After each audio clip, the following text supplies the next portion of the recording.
So the plan for this video is to go over some basics about Copic markers as well as their labeling system, including the mysterious earth tones. At least they were pretty mysterious to me for a while, even after I got used to the rest of the system. I'm obviously not the first to go over these topics, but I wanted to provide a resource that put all of this information in one place. I know I wish that when I started I had a better grasp on some of these things. The basic outline for the video is as follows.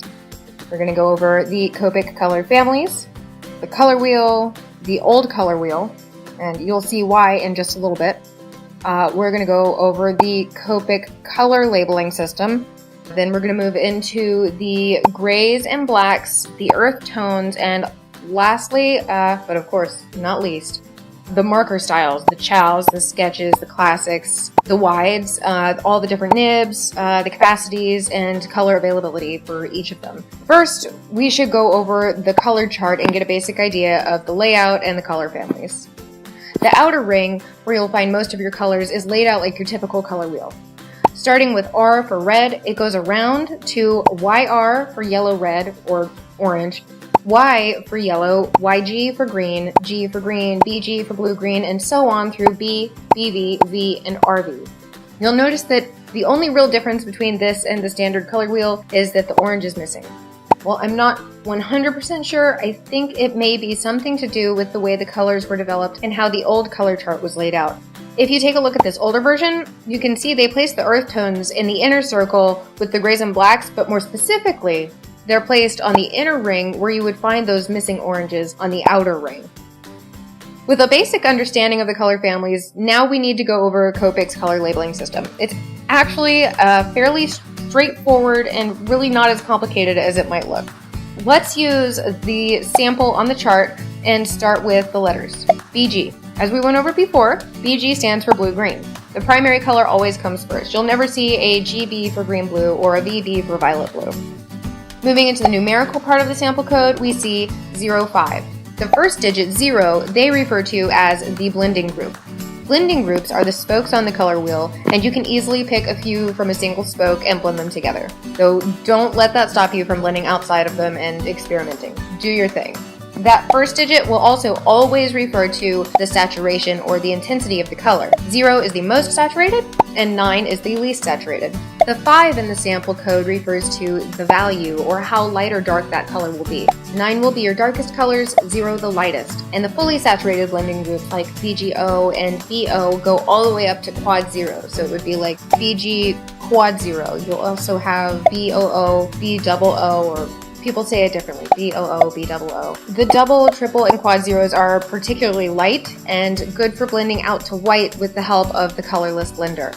The 5 from the sample code is right in the middle, and with BG05, we end up with the lovely, fully saturated mid-tone Holiday Blue. You're almost an expert in Copic color theory. If you've made it this far, give yourself a pat on the back for me. I'm impressed. This stuff is definitely not as enthralling as that movie waiting in your Netflix queue. The last things we're going to cover on Copic color theory are the grays, blacks, and earth tones. Let's get the earth tones out of the way.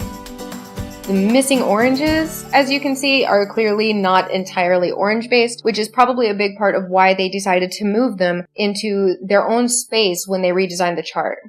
Here, I'll briefly be putting in some footage from Copic in the Craft Rooms video on earth tones because I can't find this amazing reference anywhere else. In a moment, I'll also be showing a digital version I've created from sampling the official color chart. I'll link to this video in the description if you want a more in-depth description than I can give. It's just great. Each blending group is like a little world inside the larger world that is earth tones. The EO blending group is the peachy family, which is kind of orange but also kind of red. It's great for a wide range of skin tones, from extremely light to rather dark. This group also includes the E04 color Lipstick Natural, which can make it a bit of a challenge to blend straight through from E quad 0 to E09 because it definitely makes a serious deviation from the rest of this blending group. Moving down, the E10s are a reddish hue, kind of a brick color and good for things like auburn hair maybe, or a reddish brown hair. The E20s are also labeled reddish, but I see them as pretty basic browns. Michelle Houghton calls them earthy and chocolate, and I very much agree. The E30s are what they call natural browns, but again, I'm with Miss Houghton on this one. I also see them more like sepia tones once they get further into the mid to darker tones. The E40s are labeled as grayish browns, which is pretty accurate. These are perfect for ash blonde hair or just when you need a good desaturated brown to balance a piece that already has a lot of saturation elsewhere. This is one of my favorite series, and you can see E40 getting a lot of use at the end of my previous video. The E50s, labeled olive tone on the Copic reference sheet, are perfect for your typical blonde hair. You can start to see the olive color around E55, but below that, the lighter values are more of a yellow to me. The E70s are a cool series too. Referred to as mauve or deep brown on a reference sheet, I think that's pretty accurate. I like to use this color for darker skin and the browns of scenery when I want to add a whimsical or a slightly fantasy vibe, but it's nothing too crazy. The E80s are definitely green toned. I highly recommend watching the Copic in the Graphic Room video again. They show a few interesting pieces colored entirely with earth tones that really show off the various shades in the earth tones family. And you can see just how green the E8s are when looking at those pieces or when just looking at all of the swatches together. If I had to give these a real-life reference, I'd call these military green. The last ones are the E90s, labeled terracotta, which is another very peachy group, but definitely more red. There are only 4 colors in these last 2 groups, but they still blend pretty smoothly. It gives me hope that Copic may still release more colors. I know there are a few areas where I've wished for a color lighter or a shade in between. Personally, I'd love to see a larger selection of violets and B60 extended out to B6 Quad Zero. So until then, thankfully we have the option to mix our own colors. The grays have a slightly different but simpler coding system. Within the grays, you have 4 color families. Your cool grays labeled C, warm grays labeled W, neutral grays labeled N, and toner grays labeled T. All of the grays begin with 00 at the lightest and end with 9 at the darkest. For example, the lightest cool gray would be C-00, the darkest C-9. For those unfamiliar, cool grays have a slight blue hue and the warm have a slightly brown hue. Neutral grays are the truest grays in the Copic line, and toner grays are somewhere in between neutral and warm. There are only 2 blacks in the entire Copic line, 100 black and 110 special black.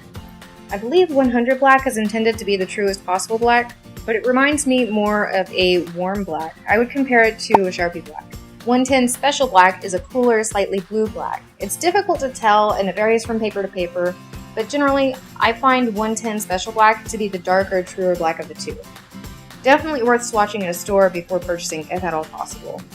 Nearing the end, we're finally onto the marker types and the incredible variation among them, including ink capacity, nib options, and color availability. While it appears there is no official statement regarding the ink capacities of each marker type, we can make a reasonable estimate based on the refill recommendations. This chart, based on information from the Copic website, shows these recommendations in order from the smallest to largest apparent ink reservoir size. The Ciao has a refill recommendation of 1 to 1.5 cubic centimeters, the Sketch 2 cc's, the Classic 2 to 3, and the Wide 3 to 4 cc's. Contrary to a fairly common misconception, sketches are not the only Copic markers that can be refilled.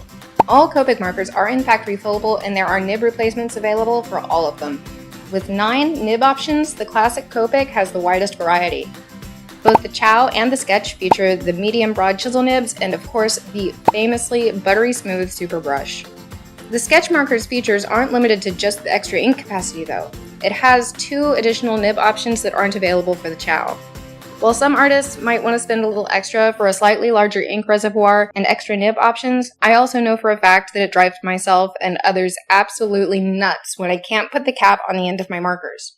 Yeah, you can't stick a Sketch marker cap to the end of the cap on the other end. I don't know how a company like Copic that's so exhaustive in regard to quality could put something out with such a critical flaw, but it happened, and as far as I can tell, they've always been that way. That right there is one of the reasons I buy Ciaos when I can and only get Sketches when the color isn't available in a Ciao. Here in this chart, you can see that there isn't much overlap with nib availability.